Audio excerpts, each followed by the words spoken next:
বন্ধুরা, বাঙালি রান্নাবাটির চ্যানেলে আপনাদের সবাইকে স্বাগত। তো বুঝতেই পারছেন আমি এখানে 3টা বাটি নিয়ে নিয়েছি, একই সাইজে 3টা বাটি। আর এখানে নিয়েছি 3টা ডিম, আর নিয়েছি পেঁয়াজ কুচি আর কাঁচা লঙ্কা কুচি লালটা। তো আমি প্রথমে বাটিগুলোতে একটু করে সরষের তেল মাখিয়ে নেব।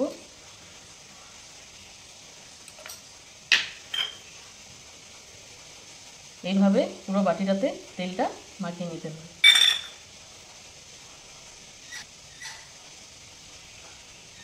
পুরো বাটিতে দেখুন তেল মাখানো হয়ে গেছে। আমি এবার প্রত্যেকটা ডিম বাটিতে ভেঙে দিয়ে দেবো।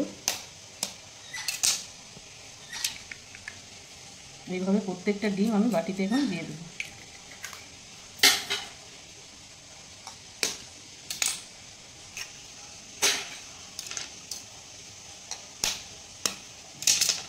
এই ডিমের পোচকারি খেতে খুবই ভালো লাগে। এখন উপর থেকে একটু করে পেঁয়াজ কুচি দিয়ে দিচ্ছি।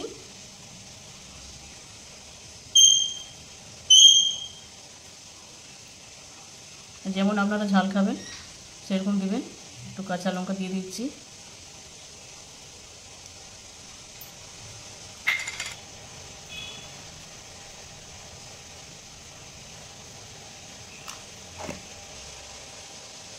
প্রত্যেকটা ডিম এইভাবে নেড়ে নেড়ে নুনটা মিশিয়ে নিচ্ছি।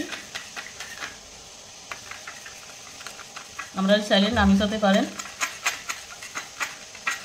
কিন্তু ঘেটে দিলে পুরোটাই ভালো হয়। আমার চ্যানেলে যারা নতুন বন্ধু আছে তারা চ্যানেলটিকে সাবস্ক্রাইব করে দেবেন, একটি লাইক করে দেবেন, আর কমেন্ট করে জানাবেন কেমন হয়েছে ডিমের পোচকারি। আমি একটা বাটিতে জল গরম করতে চাপিয়ে দিয়েছিলাম, তো জলটা আমার এখন ফুটে গেছে। তো আমি এখন এরকম একটা নেটে ছুরি চাপিয়ে দিচ্ছি, আর প্রত্যেকটা ডিমের বাটি আমি এইভাবে সাজিয়ে দিয়ে দিচ্ছি।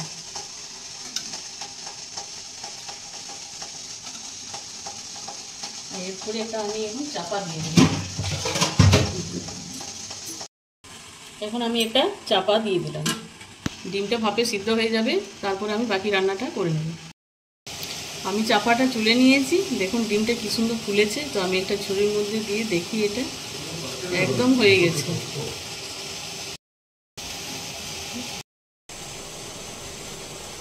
একটা বাটি এইভাবে দেখুন কি সুন্দর হয়েছে, ফুলেছে দেখুন কত সুন্দর, পাউরুটির মতন ফুলে গেছে। কড়াইয়ে সরষের তেল এখন আমি দিয়ে দিচ্ছি। গোটা জিরে, নুন, লঙ্কা, নুন, পেঁয়াজ আর আপনার কাঁচা লঙ্কা আমি পেস্ট করে রেখেছি, এখন আমি দিয়ে দিচ্ছি। এবার আমি গুঁড়ো মশলা দিয়ে দিচ্ছি। হলুদ গুঁড়ো, জিরে গুঁড়ো, নুন, লঙ্কার গুঁড়ো। এখন আমি মশলাটা ভালো করে কষে নিচ্ছি। উপকরণ দিয়ে এই ডিমের পোচকারিটা আপনারা বানাতে পারেন খুব কম মশলায়, কম তেলে, খুব টেস্টি হয় খাবার।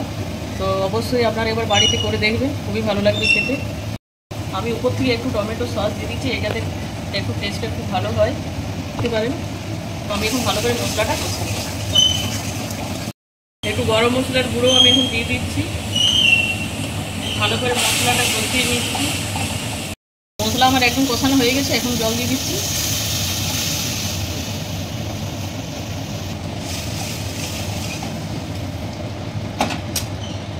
ফুটে গেলে ভাপা ডিমগুলো ফেলে দেবো। ভাপাগুলো আমি বাটি থেকে এখন তুলে নিয়েছি, এখন আমি ঝোলের মধ্যে ফেলে দেবো। এগুলো ফেলে দিচ্ছি। কমে গেলে আমি নামিয়ে নেব। তরকারি একদম রেডি হয়ে গেছে, তো আমি এখন নামিয়ে নিচ্ছি। তো বন্ধুরা, চ্যানেলটিকে সাবস্ক্রাইব করবেন। এরকম ভালো ভালো ভিডিও পেতে হলে চ্যানেলটি সাবস্ক্রাইব করে রাখবেন, একটি লাইক করে দেবেন। তা হচ্ছে পরের ভিডিওতে।